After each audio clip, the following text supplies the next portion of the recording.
Let's see what Brother Malcolm X had to say about those liberals, ladies and gentlemen.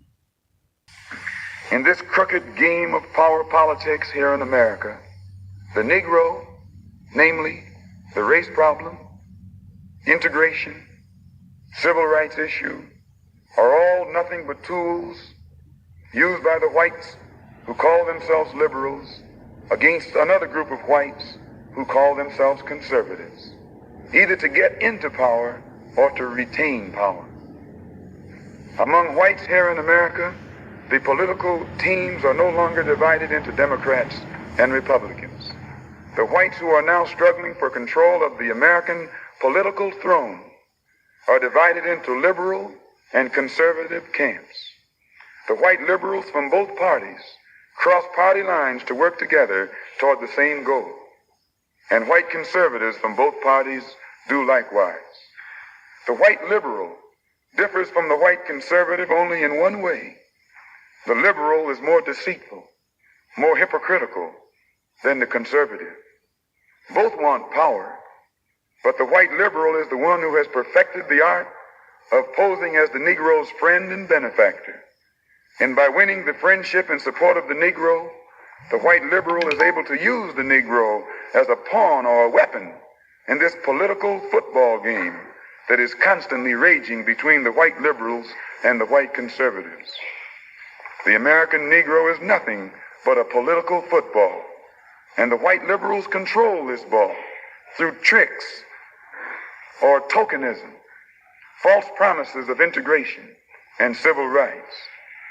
In this game of deceiving and using the American Negro, the white liberals have complete cooperation of the Negro civil rights leader, who sell our people out for a few crumbs of token recognition, token gains, token progress.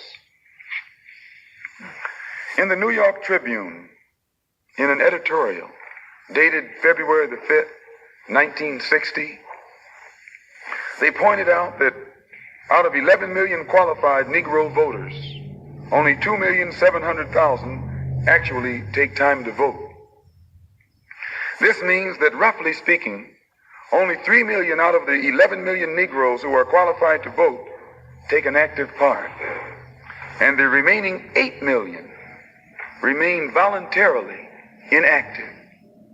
And yet it is this small minority, the 3 million Negro voters, who help determine who will be the next president. If who will be the next president can be influenced by 3 million Negro voters, it is easy to see why the presidential candidates of both political parties put on such a false show with the Civil Rights Bill and promises of integration. They must impress the 3 million voting Negroes who are the actual integration seekers. And if so much fuss is made over these 3 million integration seekers, what would the presidential candidates have to do to appease the 8 million non-voting Negroes if they ever decided to become politically active? They hold the balance of power. Who are the 8 million non-voting Negroes? What do they want? And why don't they vote? The 3 million Negro voters are the so-called middle-class Negroes, or high-class Negroes, or uppity Negroes, who are referred to by the late Howard University sociology professor E. Franklin Frazier as the black bourgeoisie, who have been educated to think as patriotic individualists with no racial pride whatsoever, who believe in and look forward to the future integrated, intermarried society that is constantly being promised to them by the Negro politician. And therefore, this integration-minded 3 million minority remain an active part of the white-controlled political parties. But it must never be overlooked that these 3 million Negro integration seekers are only a small minority of the 11 million qualified Negro voters. The 8 million non-voting Negroes are the majority, the downtrodden black masses. They have refused to vote. They've refused to take a part in politics because they reject the Uncle Tom approach of the clergy politician leadership that has been handpicked for the so-called Negroes by the white man himself. This clergy politician leadership does not speak for the Negro majority. They don't speak for the black masses. They speak for the black bourgeoisie, Right.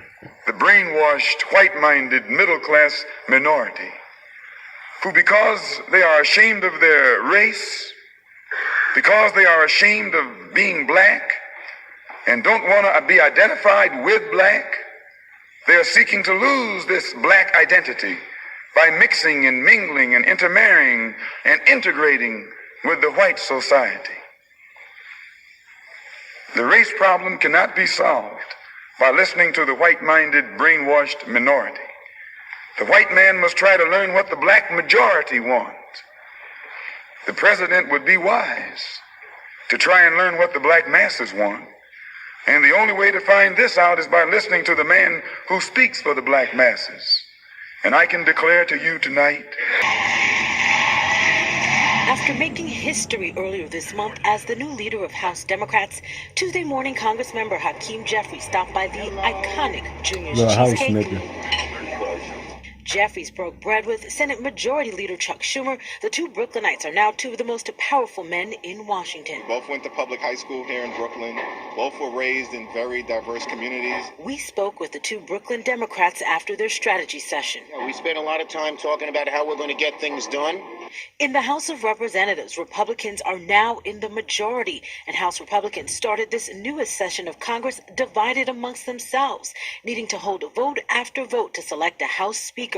Still, Jeffries believes Democrats and Republicans can be productive on key issues. We are looking forward to finding common ground with those reasonable Republicans and others who want to get stuff done on the issues that the American people care about, that New Yorkers care about, that Brooklynites care about, whether that's lowering costs or safer communities or better Listen to paying the jobs. lies, y'all. One issue the parties will need to act quickly on is the debt ceiling. This Thursday, the nation will reach the maximum amount of money it's allowed to borrow to pay its bills. If we were to default on the debt, the inflation rate, which they're trying to combat, would be greater than it's ever been. I'd like to sit down with all the leaders, especially with the president, and start having discussion. Meanwhile, New York City voters have their own list of priorities. The Social Security, don't take that away. That's what they scared to. And They're gonna take your the Social healthcare. Security. Donald Trump's gonna take your Social Security from you. He's gonna take your benefits. Scare tactics always come from the Democratic Party. The same way they launch all up to take that experiment was another scare tactic, right? Threatened you that you were gonna lose your job if you didn't run out there and take an experiment. Always got scare tactics. The Democrat, you heard what Malcolm X said. These old house niggas getting crumbs off the plate to sell other niggas out. I told y'all that. Ain't nothing changed.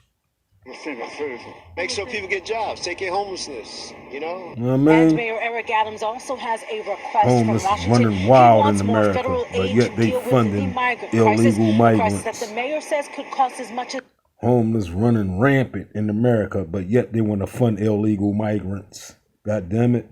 No health care for the homeless in America. All of our resources went to those illegal migrants. Just like Malcolm X said, they always put a house nigga out there, the cat, for their own people demise. God damn it. $1 per year. Reporting from downtown Brooklyn, Ayana Harry, X11 News.